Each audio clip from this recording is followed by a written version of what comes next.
Hello, everyone, and welcome into the Petrol Heads podcast. How'd you like the new one? Trying to switch it up every week, Figured I'd be a little extra today. We'll skip that one. So I'm feeling a little extra today, So I'm your host, Jason Reynolds. This is my Yankee host, Dave Diekman. How's your weekend? It was good. It's productive. How about you? Yeah, had some company over, so we had a little watch party for the last episode of the Grand Tour, and so we were, got a little drink on, had a good time, and then it was just all sports again Sunday. Yeah, which we had the race. I kept an eye on the NASCAR race, the Saturday night, and then Formula One first thing Sunday, and football the rest of the day. So, and we're about to have a 4-week vacation at least from Formula One. So, but wasn't too bad. Well, let's dive right in here. Today's episode, we are reviewing the 2024 Profanity-free Grand Prix. That is the Singapore Grand Prix. But we'll just touch on some news and then I'll give our review of the race, some thoughts on that, some awards, and touch on the reviews of our predictions, and talk about what we got coming here in the future. So, not a whole lot of news, I guess. You got Daniel Ricciardo. It's not really news yet, but definitely seems to be that he's gone. I think everybody in the racing media and in the the F1 circus, they know, but nobody's spilling the beans yet. I just hate it. It pisses me off so bad because he just doesn't deserve that, and it feels like he's being drug along. Like nothing. It just, how do you go into that race? A guy like him doesn't deserve to be going into that race going, yeah, I don't know if it's going to be my last one yet. I haven't been told. And still haven't announced anything.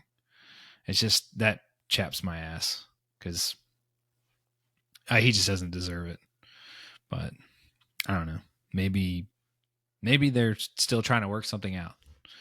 Maybe they know, but they don't want to announce anything yet. Build the hype up for the U.S. Grand Prix. Yeah, maybe they're trying to move him into the weekend. Yeah, maybe they try to move him to maybe they just swap him and Liam, and he goes into the reserve role, and then we'll see if maybe that other Red Bull seat gets open next season. I just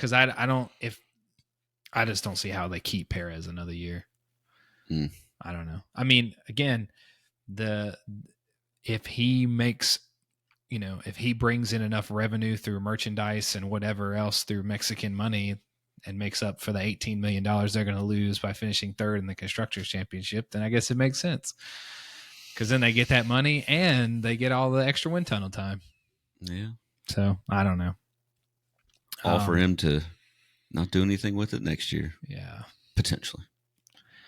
And then we have the Max getting some community service for being a naughty boy. Yeah. That's another. What are we doing? What are we doing? They're not kids. Got to let them be, It's just, just mute it or beep it. Yeah, I don't understand. I don't understand that.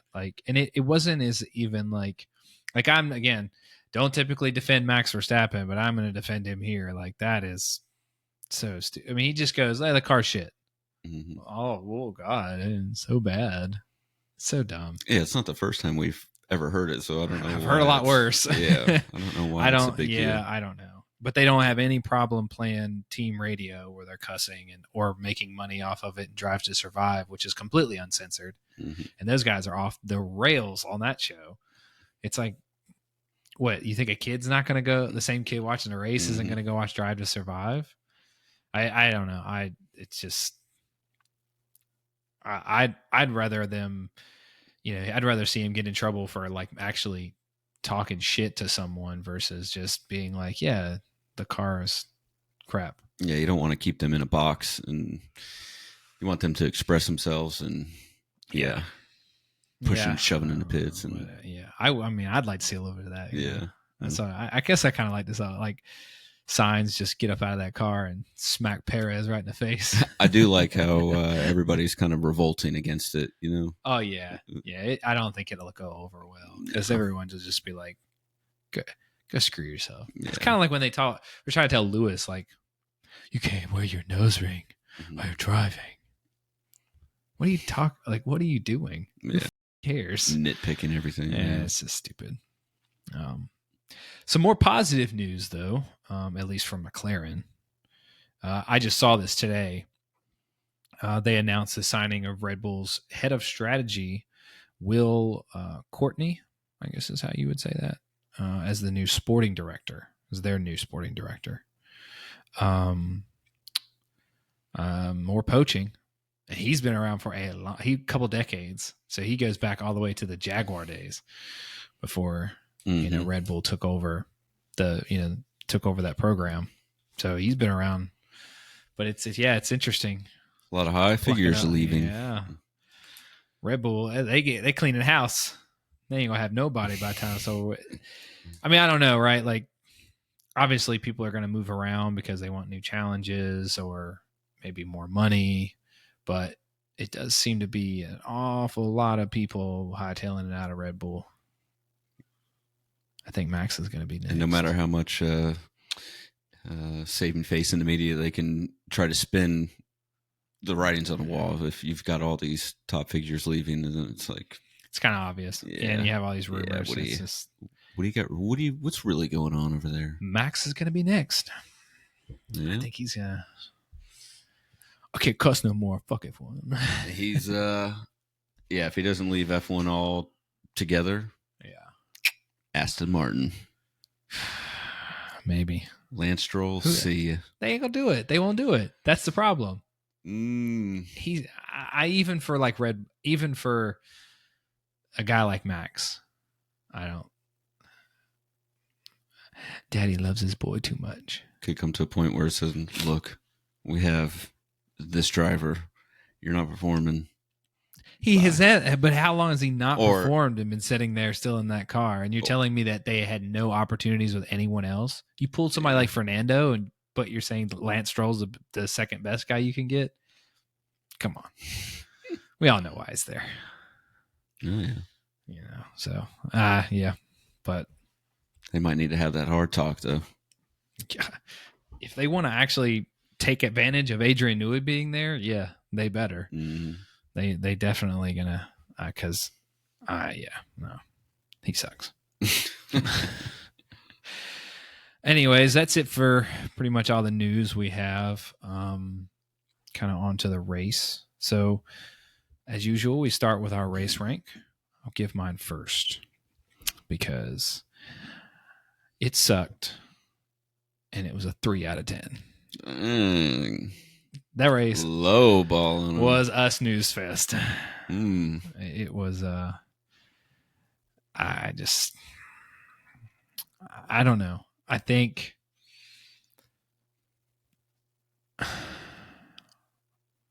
I just don't. I think if you're F1, I don't know. I mean, like if you look at Singapore's perspective, I mean, they love it, right? Like the rate, that country is it's like the greatest spectacle that they have. Mm-hmm. But it's like, I just feel like that they got to do something about these like impossible overtake tracks, Four DRS zones didn't help much at all. Yeah. I mean, you had to have such a massive pace difference to be able to get around anyone. We saw that. Yeah, like it wasn't impossible, right? It wasn't quite as bad as Monaco, but it just felt like everyone slotted into position and then that was it. Like, not even to have a safety car it's like that gives you the feeling that nobody is pushing that hard. I mean, I don't know. On one hand, you could say it's a that's a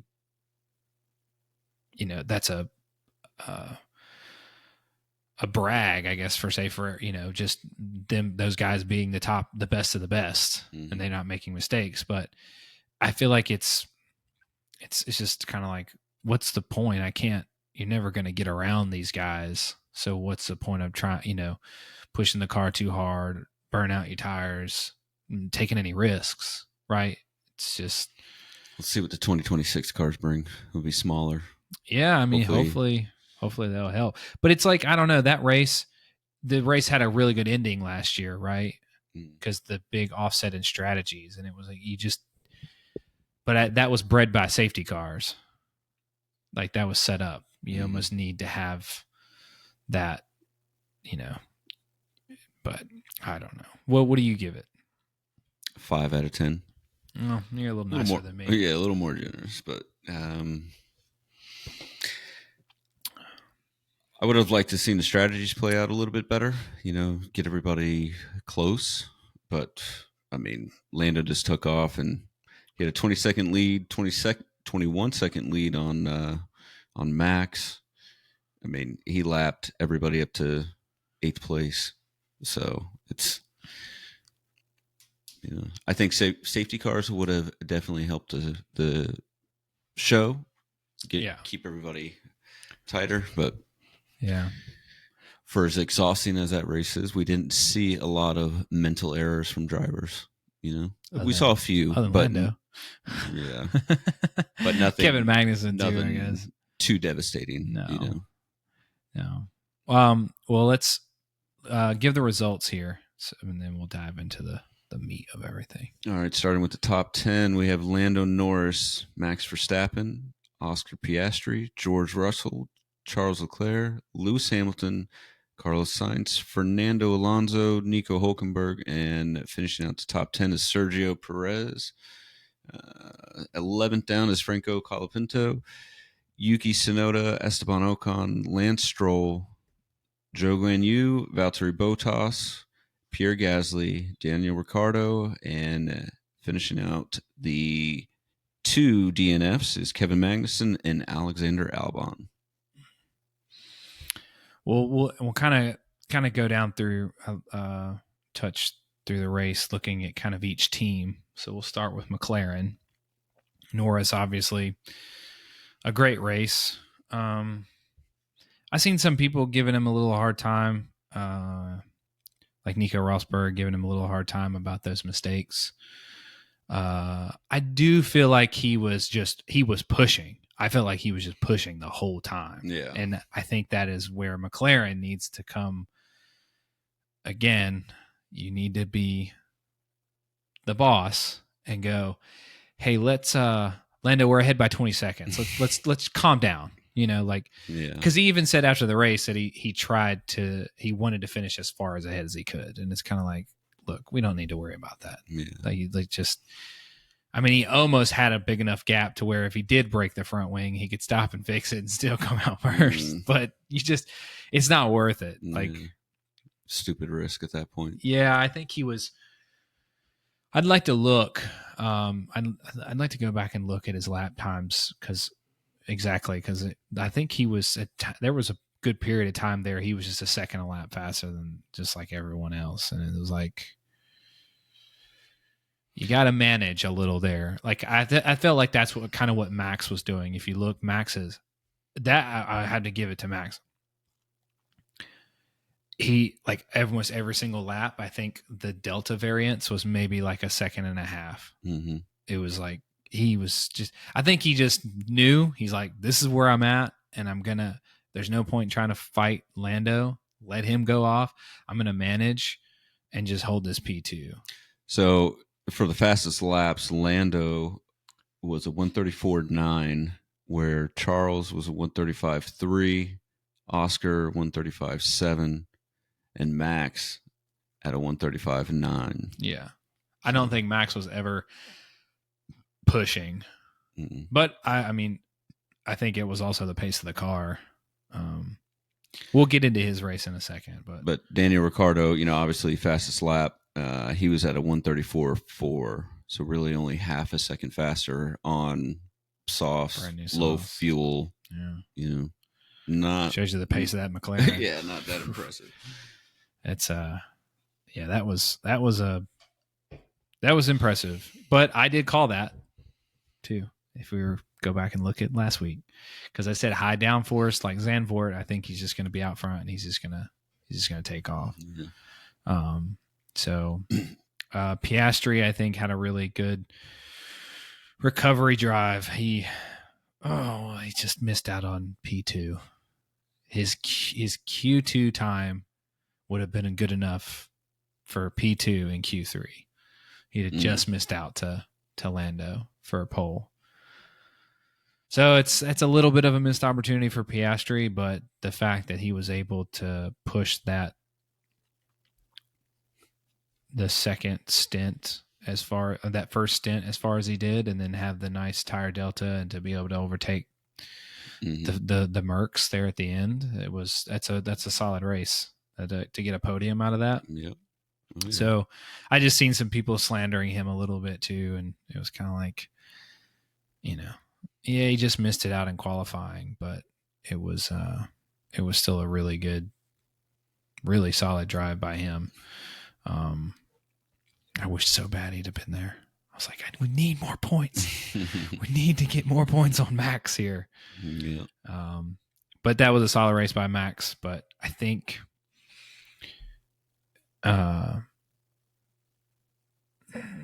he benefited a little bit from no Piastri not being up there, no Ferraris being up there. Yeah. I don't think P2 was exactly the pace of that car.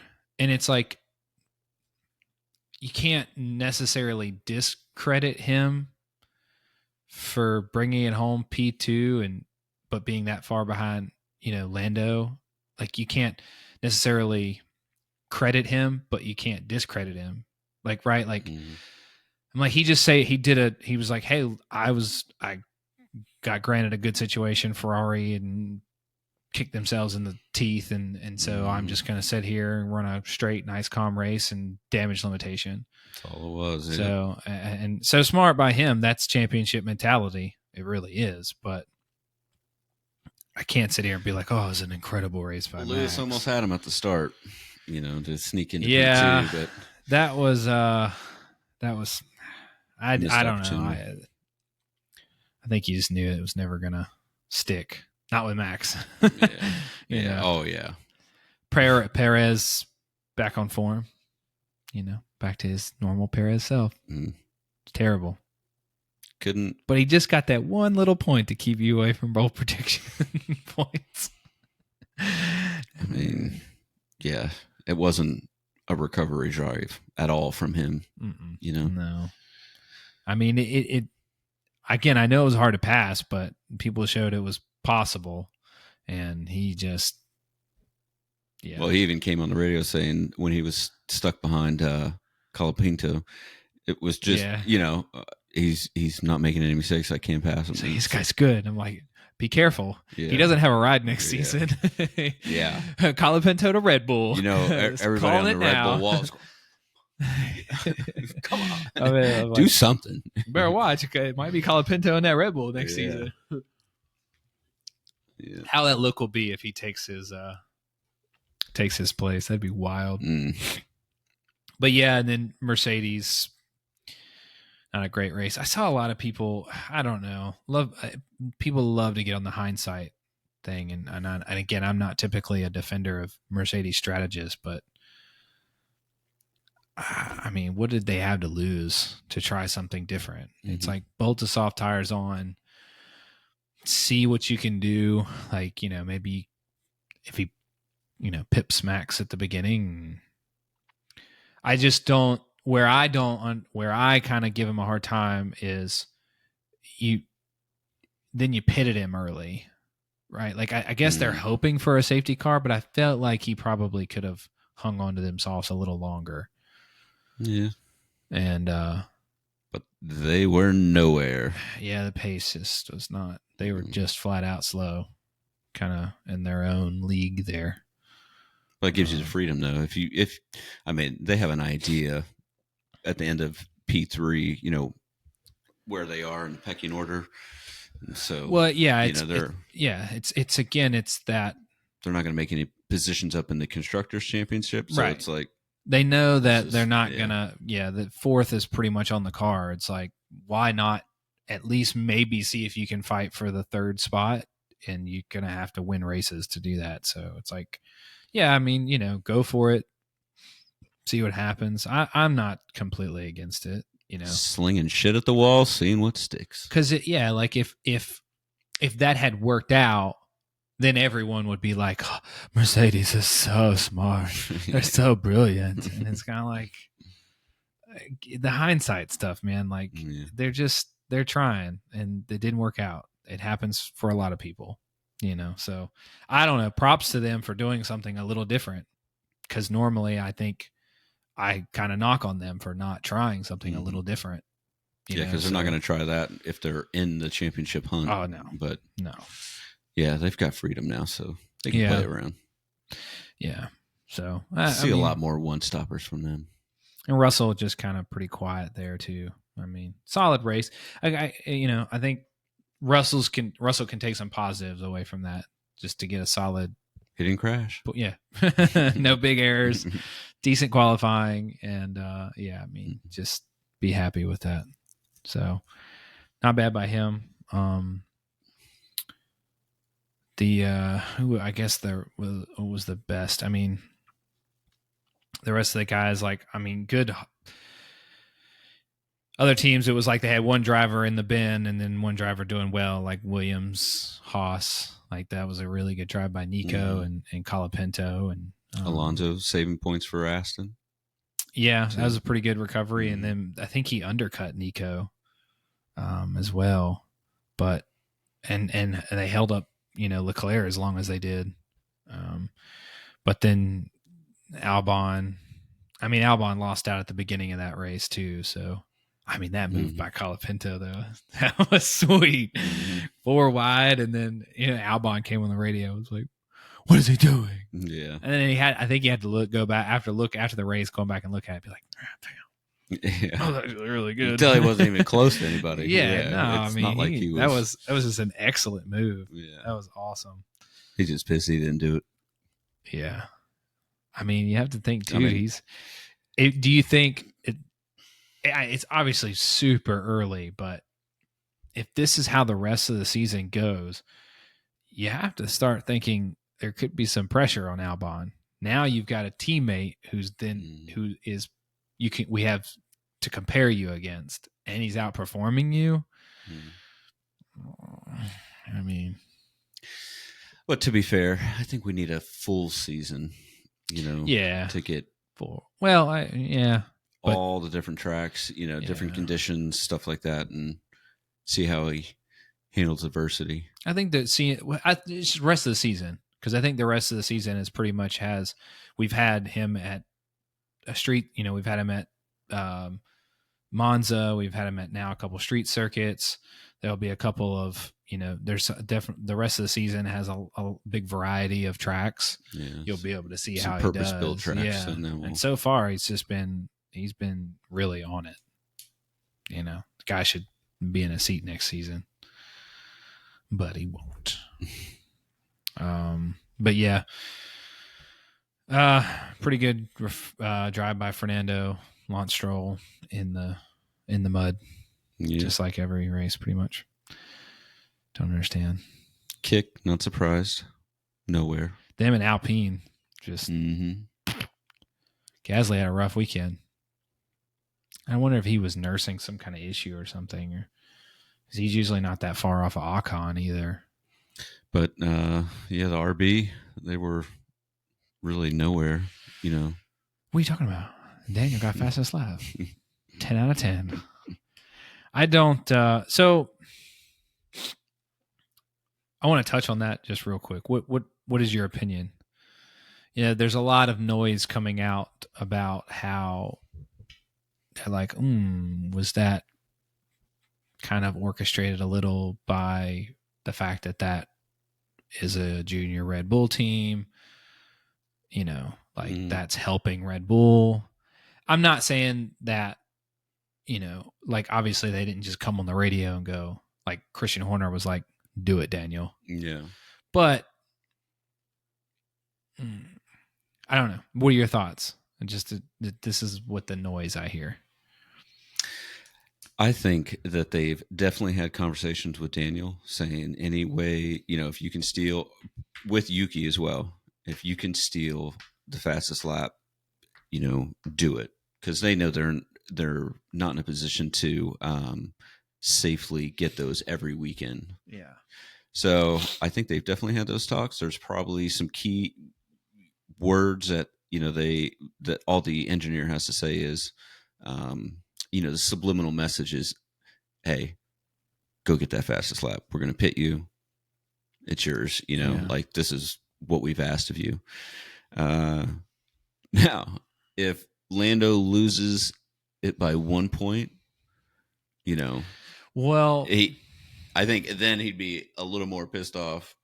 But he was a good sport about it because they asked him and he said, good on Daniel. Nothing I can do. He's on softs and I'm not going to pit. So, I mean, not much I can do. But, if he loses by 1 point at the end of the season, he goes, you motherfucker. Well, you think, too, that's probably maybe was that Daniel being pro Red Bull or also just being like, fuck you, McLaren, treated me like shit? It's probably a little bit of both, right. And you can't really say he's favoring a driver over the other because I think they're all good friends, So yeah, I think he's probably got some animosity towards McLaren. Oh yeah, but so Red Bull too. Let's take the teams out of that. So it doesn't matter that equation. Do you think that because you only get that point if you finish in the top 10. Mm-hmm. So what do you think? Like, do you think that they should be able to take that point away? Do you think that they should? And then do you even agree with the point for fastest lap? And then what? Just give it to the fastest in the top 10? Well, to jump, I wanted was going to get your opinion first, but that's my thought. That's what I think. I think that if they're not gonna, if they can't have the point, then they shouldn't be able to take it away, because this is what I'm thinking about. So what is it? So it's 25 for first, 18 for second. Okay, right. So that's 7 points, right? Mm-hmm. So 7 point difference. We go into the last race and say Lando is behind 7 points. And he's leading Max. Lando's P1, Max is P2. If they finish how they're going to finish, they'll be even on points. But Lando goes and he's like, I'm going to go for fastest lap, and gets fastest lap. So say he has the fastest lap. Mm. So that puts him 1 point ahead. That's giving him the championship. And then, Lance Stroll decides at the end he's going to buckle on a pair of softs, and he goes and pips out of the points. He's 18th, takes that fastest lap point away from Lando, and Lando loses on a tiebreaker because he's won less races than Max. Mm-hmm. You can't have that. That would be holy shit. Like if you think 2021 was bad, mm-hmm. I just don't see how you can have that.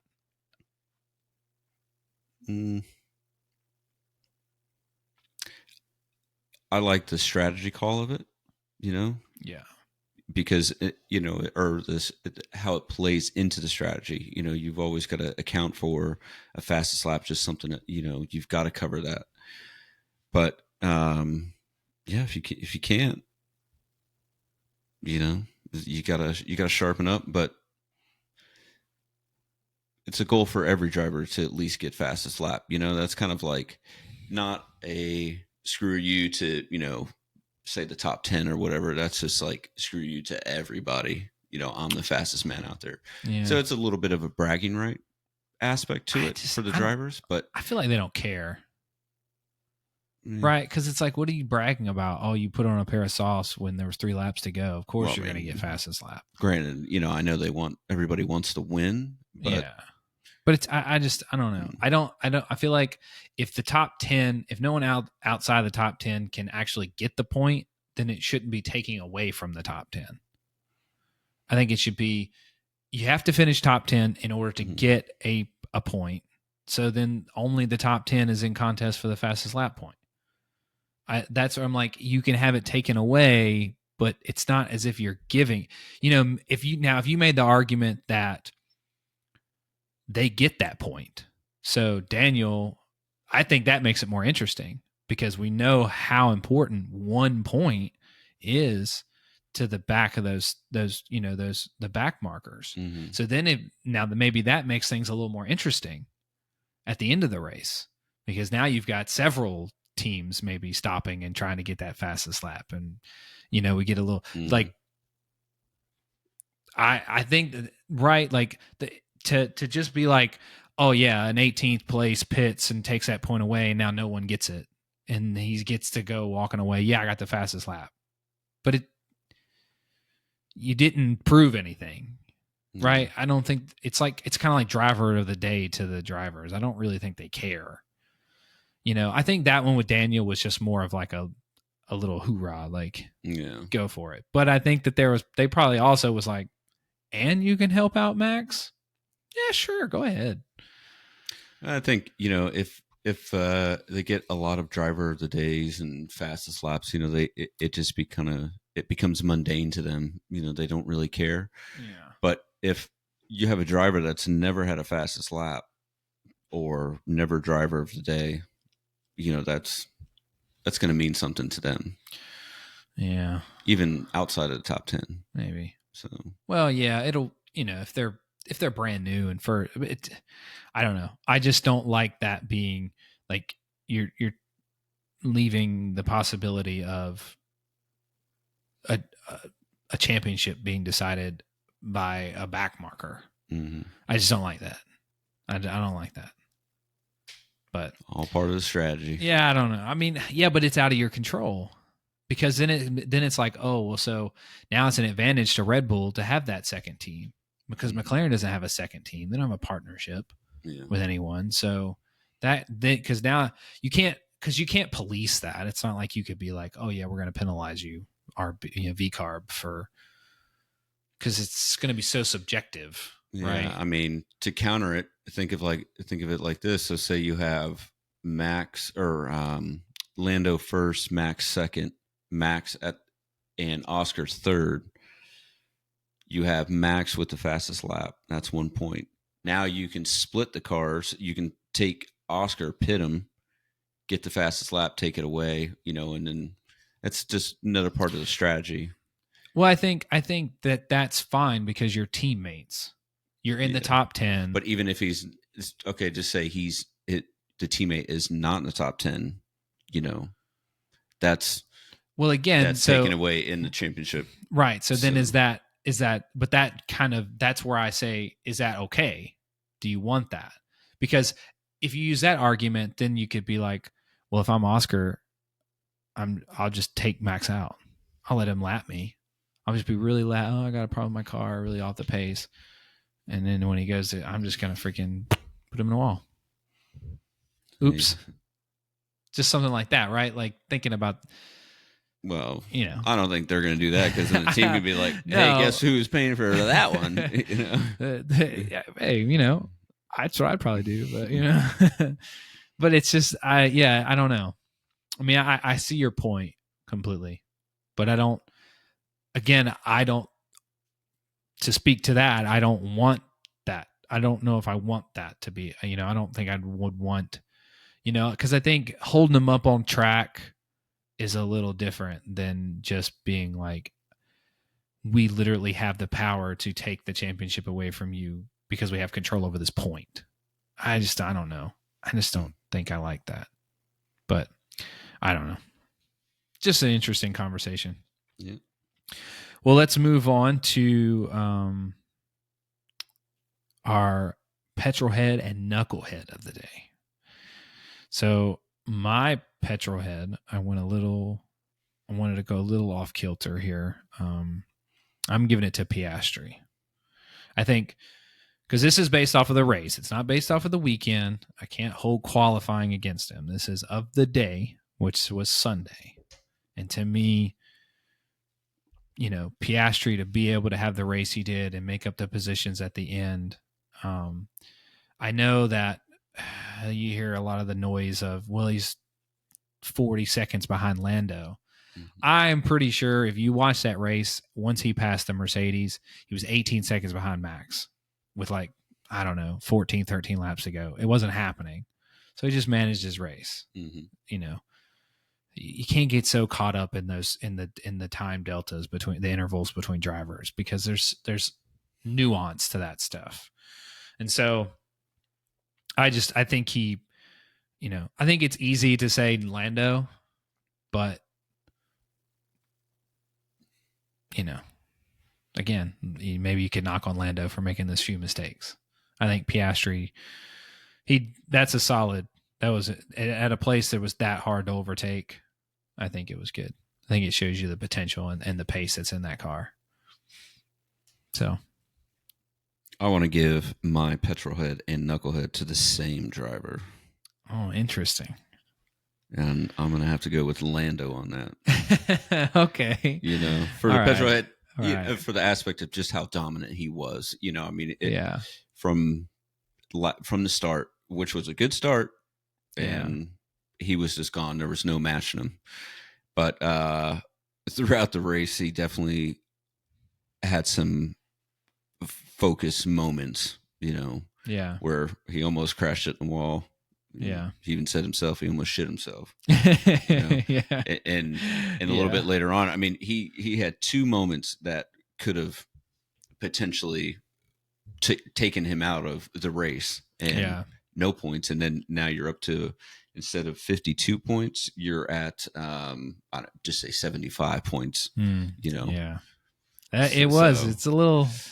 So when you see that, it's just like, come on, man, you gotta, rein that in. Like, I know that, that's a high energy draining track. Yeah. But these are what makes you a champion, is you got to focus in those moments every lap, every turn. Yeah. Because you're not getting more points whether you win by 5 seconds or 50 seconds. It doesn't matter. Yeah. Right. So I think he was just, and that's where the team, you got to reel him in a little. You got to say, hey. Yeah, like you touched on it.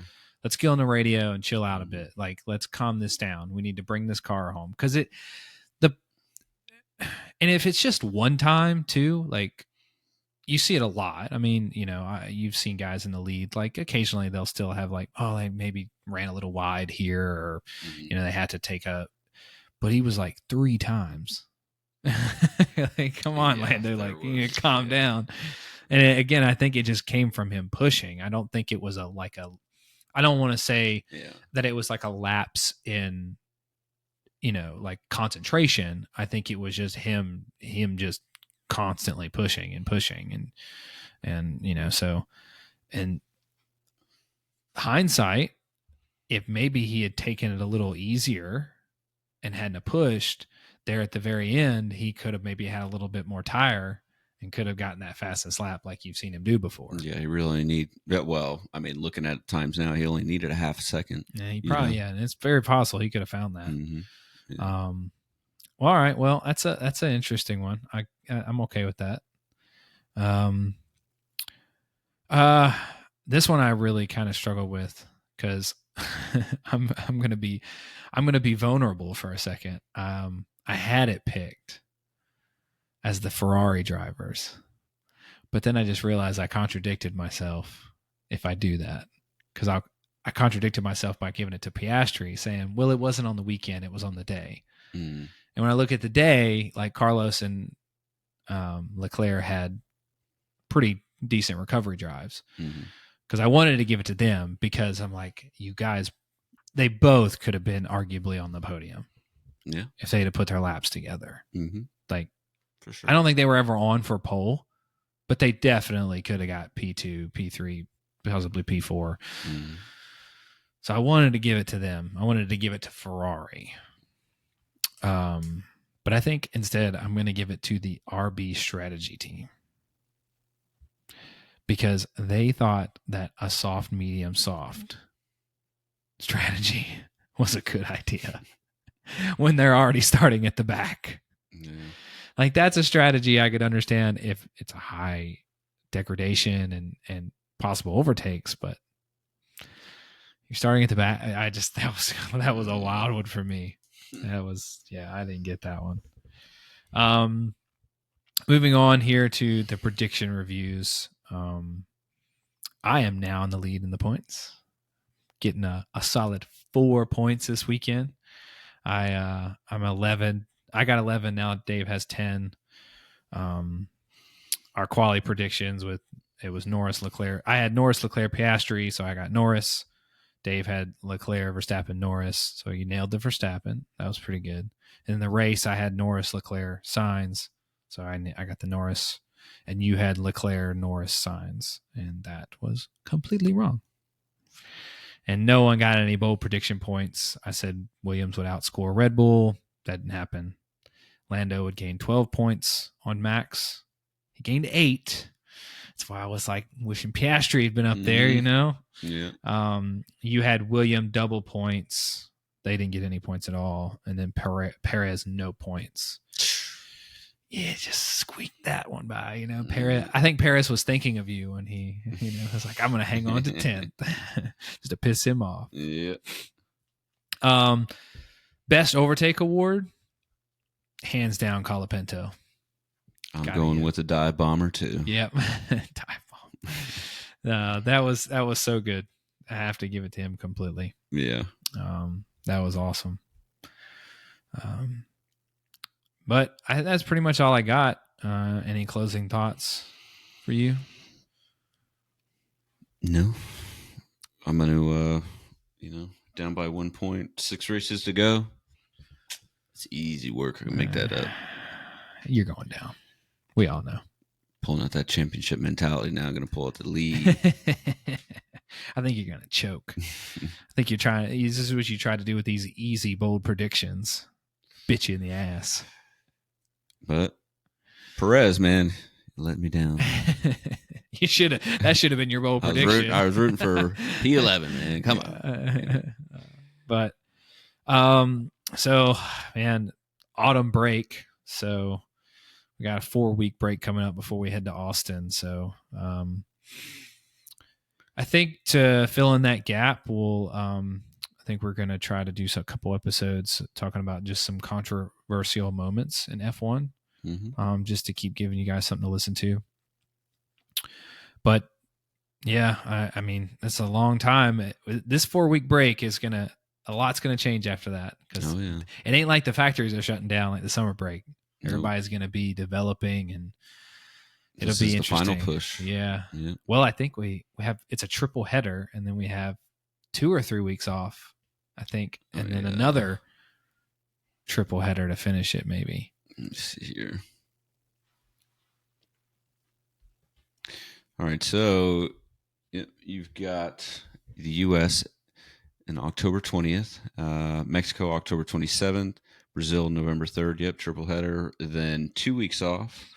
Las Vegas November 23rd, and Qatar December 1st, and finishing off in Abu Dhabi. Yep, so